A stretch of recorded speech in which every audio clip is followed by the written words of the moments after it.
이스라엘의 왕들 중에 되게 많죠. 이스라엘 왕이. 그쵸?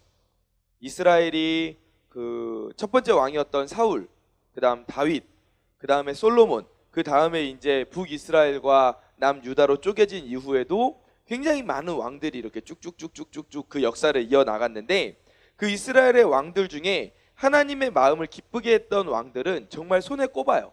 수가 많지 않아. 대부분이 하나님의 마음을 슬프게 만든 왕들이었단 말이에요. 근데 오늘 우리가 함께 살펴볼 왕이 어떤 왕이냐면은 그 몇 안 되는 하나님의 마음을 기쁘게 했던 왕들 중에 하나예요. 참 대단한 왕인 거죠. 그쵸? 그 왕의 이름이 무엇입니까?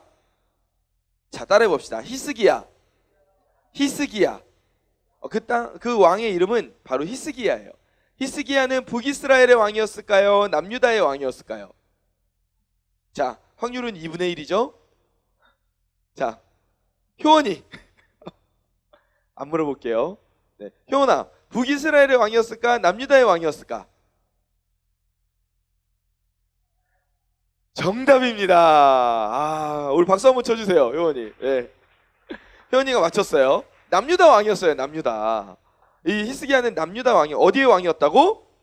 남유다 왕. 그런데 열왕기 하 18장 3절 말씀을 세번역으로 보면 이렇게 나와 있어요. 조상 다윗이 한 모든 것을 그대로 본받았다. 다윗이 하나님의 마음에 합한 자였잖아. 그치? 그러니까 그것처럼 조상 다윗이 했던 모든 것을 다 그대로 본받아서 주님께서 보시기에 올바른 일을 행했다. 이 왕이 바로 히스기야였어요. 히스기야가 정말 엄청난 평가를 받았던 거죠. 이런 열왕기를 쭉 봐봐. 너희가 봐봐. 열왕기에서 이런 평가를 받은 왕은 히스기야가 처음이에요. 정말 대단한 왕이죠. 근데 대체 히스기야가 어떻게 살았길래 하나님의 마음을 기쁘게 했을까? 먼저 히스기야는 우상 숭배가 행해졌던 모든 그 산당들 다 무너뜨려 버렸어요. 그리고 우상, 그러니까 아세라 여신이라고 그 우상이 있었거든. 그 우상을 나무로 이렇게 형상을 만들어 놨단 말이야. 근데 그거를 다 찍어서 부셔버리고 없애버렸어요. 열왕기하 18장 4절 말씀 우리 함께 읽어보겠습니다. 시작. 그가 여러 산당들을 제거하며 주상을 깨트리며 아세라 목상을 찍으며. 아멘. 자, 그 이어서 뒷부분도 한번 읽어볼까요? 시작. 모세가 만들었던 놋뱀을 이스라엘 자손이 이때까지 향하여 분향함으로 그것을 부수고 누우스단이라 일컬었더라. 아멘. 보세요. 우상만 깨트린 게 아니라, 아세라만 깨트린 게 아니라 뒤에 보니까 뭐도 깨트렸대? 누가 만들었던 놋뱀? 모세가 만들었던 놋뱀. 여러분, 이 모세가 만들었던 놋뱀이 어떤 사건에 등장했던 그 놋뱀이에요? 여러분이 알고 있는 바로 그 사건이에요. 그 이스라엘 백성들이 하나님의 말씀에 불순종해서 이제 불뱀이 이스라엘 백성들을 다 물러서 죽이는 거야. 근데 그 가운데에서 모세가 놋뱀을 만들어서 하나님의 말씀으로 이제 들어서 모세가 놋뱀을 만들어서 이제 세워놓고 저 놋뱀을 쳐다보는 사람은 살리라 이렇게 이야기를 했어요. 근데 실제로 그 놋뱀을 쳐다본 사람은 살았어. 근데 뭐 내가 저거 본다고 살겠어? 한 사람들은 다 죽었어. 다 의심했던 사람들은 다 죽었어. 그러니까 이 놋뱀은 역사적으로 이스라엘에게 가치가 있어 없어? 있어. 엄청 가치 있는 물건이란 말이야. 이스라엘 민족이 저 놋뱀을 소중하게 여겼겠어? 안 여겼겠어? 소중하게 여겼단 말이야. 지금 보자면 이거는 어마어마한 역사 문화유산이야. 이거는 유네스코에서 지정해야 되는 세계 문화유산이란 말이야. 이 모세가 만든 놋뱀이란 말이야. 그런데 이 물건을 히스기야에게 꽤 부셔버렸다는 거야. 왜 그랬을까요? 히스기야가 막 난동을 피워가지고 야 다 부셔버려! 와! 다 해가지고 놋뱀이고 뭐고 막 다 부셔버렸던 그런 걸까? 아니야. 왜 부셨냐면은 이 말씀 뒤에 봐봐. 이스라엘 자손이 이때까지 놋뱀을 향하여 분향했대잖아. 그러니까 이스라엘 자손이 하나님을 기념하고 와, 저 놋뱀을 통해서 하나님께서 우리를 낫게 하셨고 우리가 하나님의 살아계심을 보게 하셨다. 이렇게 하면서 놋뱀을 보는 게 아니라 그 뒤에 있는 하나님을 보고 하나님을 기념하고 하나님께 감사하고 하나님께 절해야 되는데, 그게 아니라 어느새 이스라엘 백성이 뭐한테 절을 해? 이 놋뱀, 구리뱀한테 절을 하고 있는 거야. 구리뱀한테 예배를 하고 있는 거야. 하나님께서 은혜를 베푸신 그 도구가 완전히 우상이 돼버린 거야. 그래서 히스기야는 하나님만이 경배받으실 분인데 하나님이 아닌 다른 경배받는 것들은 다 우상이다. 그래서 아무리 무슨 모세가 아니라 뭐 아담이 만든 놋뱀이라고 할지라도 그 어마어마한 문화유산인 모세의 그 놋뱀까지 히스기야는 이거 우상이다. 우리 이거 그대로 방치하면 백성들이 다 잘못된 길로 간다. 그러면서 그 놋뱀을 다 깨부셔버렸던 거예요. 게다가 히스기야는 거기서 그치지 않고 열왕기하 18장 5절 말씀 같이 읽어볼까요? 시작! 히스기야가 이스라엘 하나님 여호와를 의지하였는데 그의 전후 유다 여러 왕 중에 그러한 자가 없었으니. 아멘. 히스기야가 모세가 받았던 그 율법을, 하나님께서 모세에게 주셨던 그 율법을 모든 계명을 지켰는지를 꼼꼼히 따져보면서 율법을 다 지켰던 왕이 바로 히스기야였어요. 대단하죠? 그러니까 당연히 히스기야는 하나님이 함께 하시는 그 축복을 누릴 수밖에 없었다. 뭐야? 하나님께서 그 주시는 그 축복을 누릴 수 있었다, 없었다? 있었다. 당연히 누릴 수밖에 없었던 거예요. 그래서 열왕기하 18장 7절을 보면 이렇게 나와 있어요. 우리 함께 큰 목소리를 읽어봅시다. 시작! 여호와께서 그와 함께 하심에 그가 어디로 가든지 어떻게? 형통하였더라. 아멘. 형통하게 되었다고 말씀하시는 거예요. 히스기야가 하나님을 전심으로 사랑하고 전심으로 섬기니까 하나님께서도 히스기야가 어디를 가든지 항상 동행하신 거예요. 하나님이 동행하시니까 히스기야 인생이 성공에 실패해? 성공할 수밖에 없었던 거예요. 그런데 이 뒤를 보니까 히스기야 왕이 어떻게 했대요? 아수르 왕을 배반하고 섬기지 않았대요. 이것도 대단한 거예요. 원래 이스라엘은 계속 아수르, 그 당시에 대제국이었던 아수르한테 계속 조공을 바쳤거든. 자기들 잘 봐달라고. 근데 그 히스기야가 그 조공을 끊어버렸어. 왜 끊었을까? 우리는 다른 나라의 도움으로 사는 나라가 아니다. 우리 이스라엘 백성들은 저 이방 민족의 도움으로 살 수 있는 그런 나라가 아니라 우리는 오직 누구를 통해서만 살 수 있다? 하나님을 통해서만 살 수 있다. 그러니까 우리가 쓸데없이 저런 이방 나라를 의지하고 저기에 조공을 바칠 필요가 없다. 하나님이 우리를 지켜주실 거다. 이 믿음으로 히스기야가 그 조공을 다 끊어버린 거예요. 그러니까 하나님 마음이 기뻐, 안 기뻐? 당연히 기쁠 수밖에 없지. 그래서 그 결과 히스기야 왕이 남유다 왕으로 있을 때 어떤 사건이 일어나냐면은, 그 히스기야가 남유다 왕이 있을 때 북이스라엘은 그 아수르 제국에 의해서 멸망당해요. 그런데 남유다는 하나님께서 멸망시키지 않으시고 끝까지 남겨두시게 된 거예요. 참 히스기야 왕이 대단한 왕이죠. 그런데 이렇게 하나님의 말씀대로 살아가던 히스기야에게 어느 날 어려운 문제가 닥쳤어요. 바로 히스기야가 죽을 병에 걸리게 됩니다. 죽을 병. 히스기야가 이렇게 병에 걸려서 누워 있는데 하나님의 선지자였던 이사야가 히스기야에게 와서 이야기를 해줘요. 왕이시여, 당신이 이제 곧 죽게 될 겁니다. 주변을 정리하십시오. 그러니까 이 이사야의 이야기를 듣고 히스기야가 슬퍼요, 안 슬퍼요? 너무 슬프죠. 이 당시에 히스기야 나이가 39살 정도였어요. 그러니까 우리가 보통 생각해 보면은 히스기야가 병에 걸려서 이렇게 누웠을 때 나이가 거의 한 6, 70대 정도 되지 않았을까 이렇게 생각하잖아요. 근데 39살 그때였어요. 그 정도였어요. 게다가 히스기야 뒤를 이어서 왕이 될 후손도 없었어. 그러니까 이 일은 히스기야에게, 이 젊은 히스기야한테 너무너무 충격적인 사건이었던 거예요. 근데 이 개인적인 이유뿐만 아니라 국제 정세를 다 봤을 때에도 그 아수르, 북이스라엘을 삼켰던 그 아수르가 남유다를 삼키려고 야금야금 지금 막 이렇게 야욕을 보이고 있단 말이야. 그러니까 이 히스기야가 중병에 걸린, 죽을 수밖에 없는 이 사건은 히스기야 개인도 충격이지만 유다 나라 전체에 큰 충격이 되었던 거예요. 근데 히스기야가 이때 하나님 앞에 어떠한 모습을 보입니까? 이때 어떠한 모습을 보이죠? 하나님 어떻게 나한테 이러실 수가 있어요?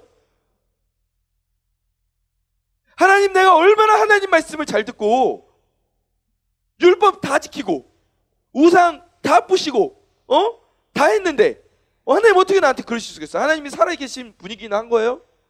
우리의 신이시긴 한 거예요? 이렇게 말하지 않았어요. 이렇게 말하지 않았어요. 히스기야가 하나님께 기도합니다. 따라해 보세요. 하나님, 제가 마음을 다해서, 더 크게 따라하세요. 하나님을 섬겼던 일과 하나님 앞에서 선하게 살려고 노력했던 모습들을 기억해 주세요. 이렇게 기도했어요. 그러니까 이게 자칫 잘못하면 그동안 히스기야 자기가 고생했으니까 보상해 주세요 이런 말로 들릴 수 있는데, 그게 아니라 어떤 의미였냐면은 히스기야는 이렇게 말한 거야. 하나님, 제가 지금까지 산 것도 하나님의 은혜인데, 근데 이렇게 제가 하고 있는 우상을 배척하고 있는 이 일들이 제가 죽으면 끝날까봐 걱정이 됩니다. 그리고 이 나라가 위기에 처할까봐 그게 걱정이 됩니다. 그래서 하나님, 은총과 자비를 더하여 주세요. 그렇게 기도를 했던 거예요. 히스기야가 통곡을 하면서 하나님께 기도를 했어요. 그래서 이사야가 히스기야에게 이야기를 하고 이제 궁전 뜰을 나가서 이렇게 나아가는데, 그런데 그때 이사야에게 하나님의 음성이 들린 거야. 하나님께서 말씀하셨어요. 에코 넣어주세요.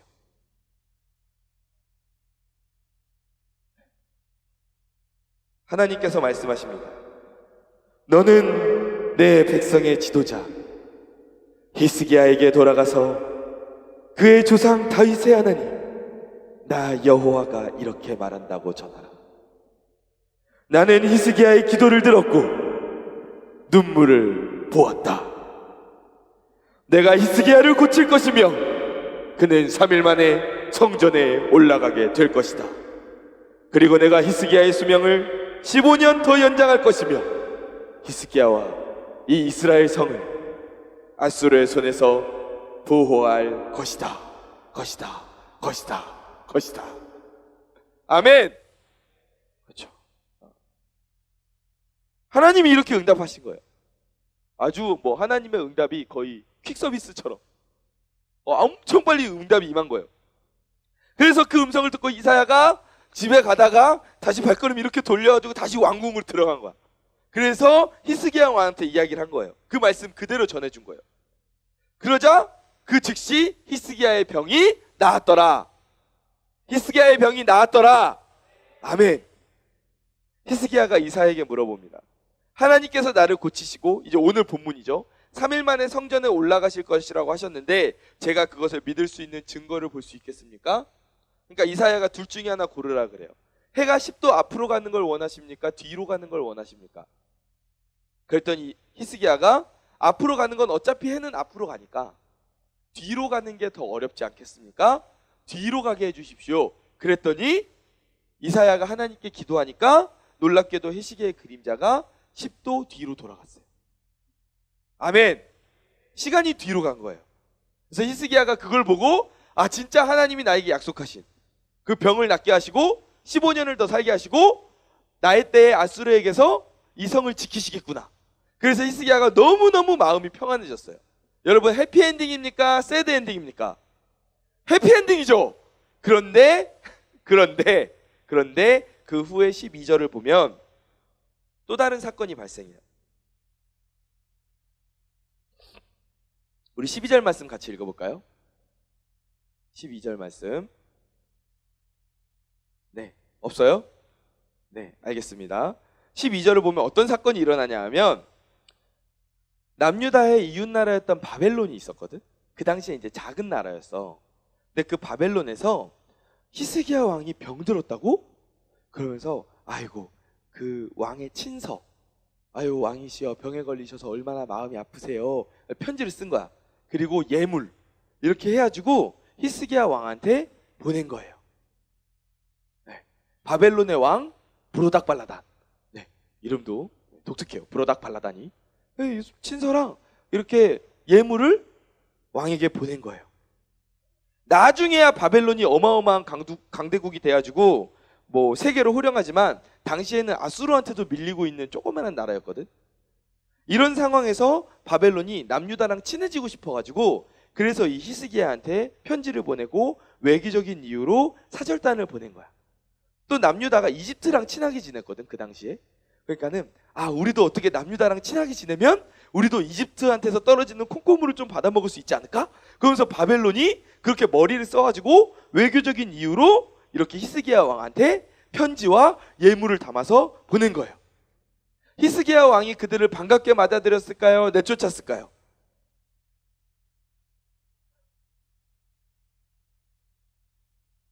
자, 효원아.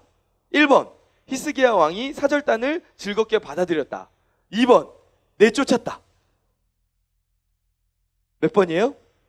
1번이라 그랬어요. 역시 우리 효원이는 작년 우리 고등부 회장입니다. 여러분, 역시 고등부 회장은 아무나 하는 게 아니에요. 자, 박수 한번 다시 한번 쳐주세요. 네, 좋습니다. 네. 자, 문제가 계속 남아있으니까 효원이는 긴장하면서 준비해주세요. 자, 2단계 통과했습니다.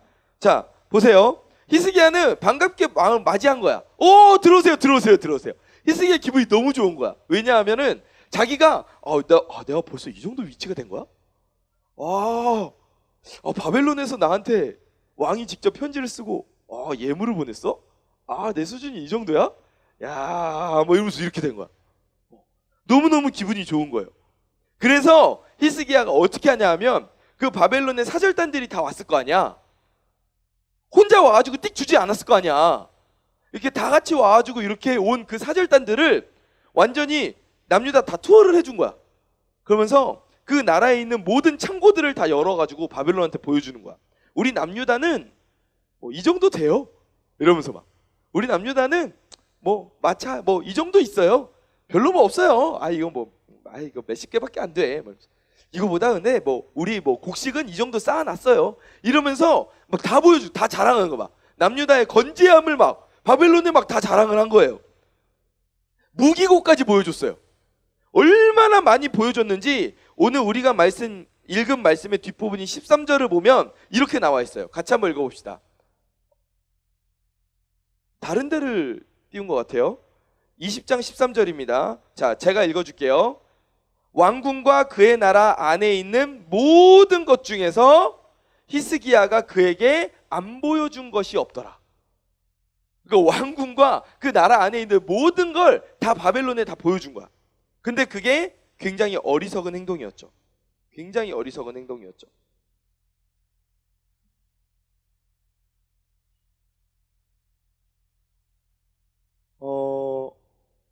제가 군대를 가서 가장 많이 들은 말 중에 하나는 통신보안이에요. 그 말이 뭐냐 하면 전화기를 들고 가장 먼저 통화하면 통신보안부터, 그러니까 여보세요? 이렇게 말하는 게 아니라 여보세요 하면 큰일 나요. 여러분 남자친구들 군대 가면 혹시나 전화 받아가지고 여보세요? 이렇게 말하면 큰일 납니다. 안녕하세요 하면 안 돼요. 맨 처음에 통신보안이라고 말해요. 근데 이게 막 처음엔 나도 입에 안 붙더라고. 근데 나중에 습관이 돼가지고 그냥 교회에서 전화할 때도 통신보안이라고 막 습관적으로 막 이렇게 이야기했는데, 근데 이게 뭐냐 하면은 지금 이 전화를 내가 하는 중에도 적군이 우리의 통화를 들을 수가 있으니까 우리가 조심하자. 그래서 처음에 통화하면서 통신보안 이렇게 말을 하는 거야.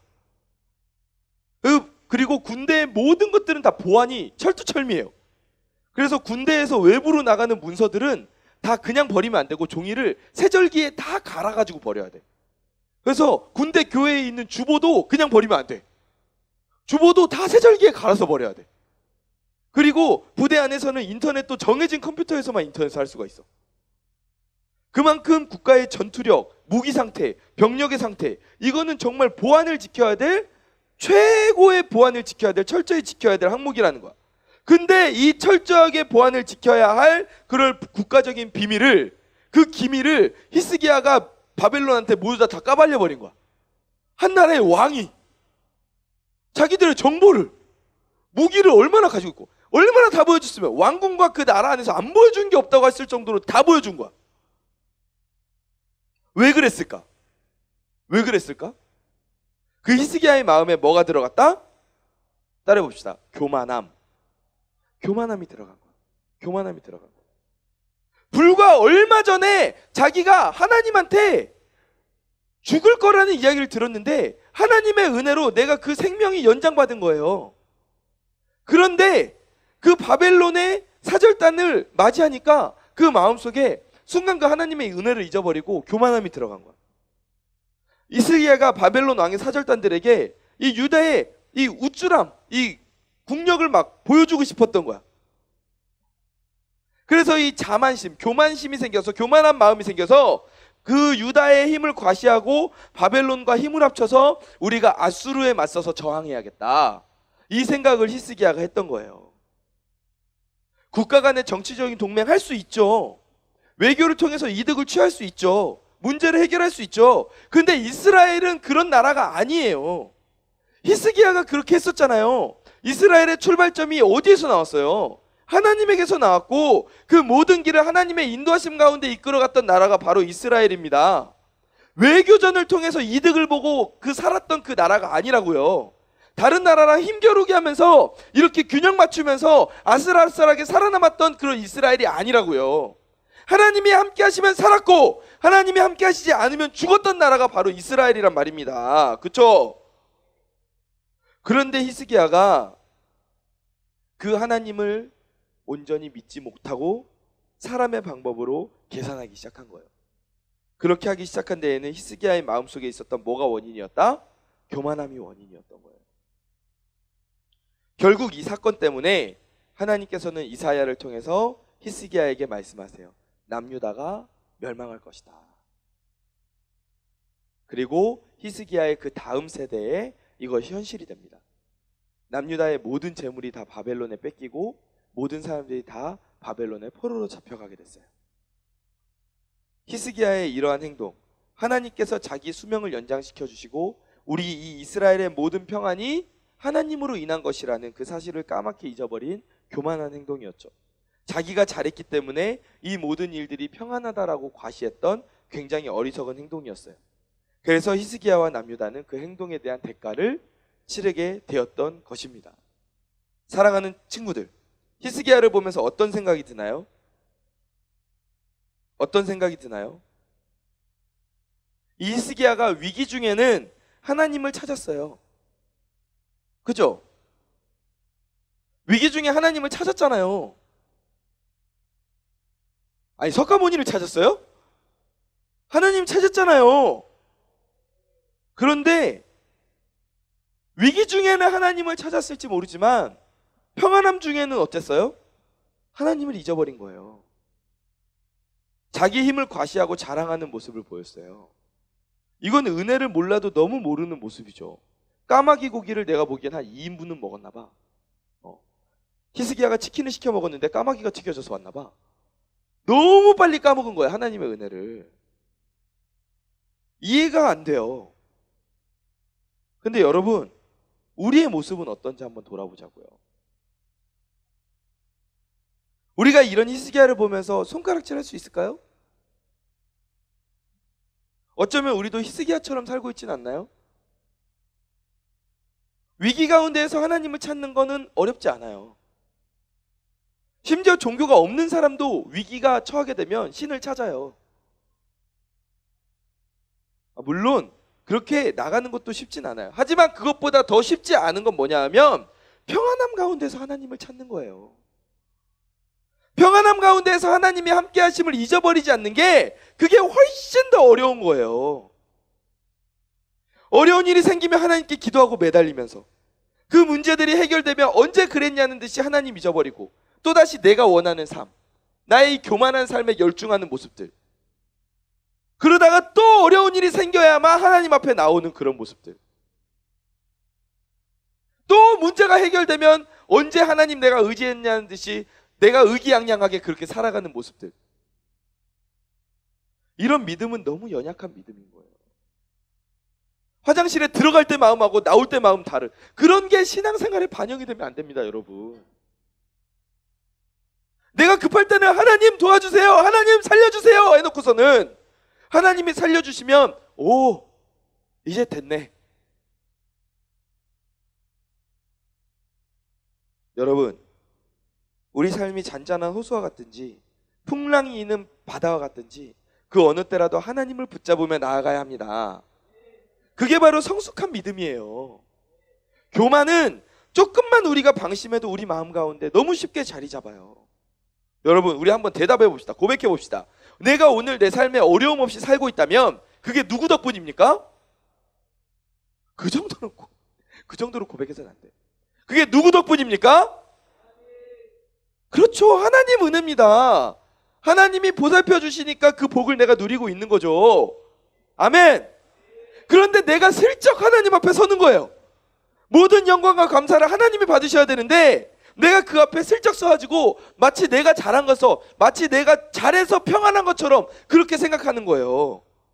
그래, 내가 하나님 앞에서 이 정도 하니까 내가 복 받은 거지.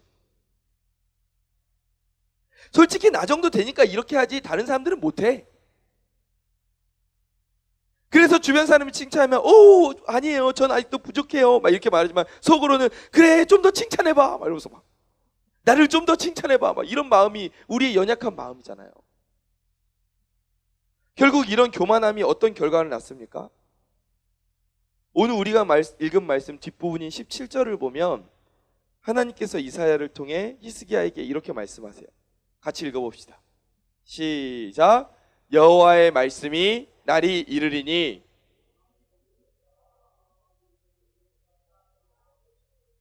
바벨론으로 옮긴 바 되고 하나도 남지 아니할 것이요. 아멘.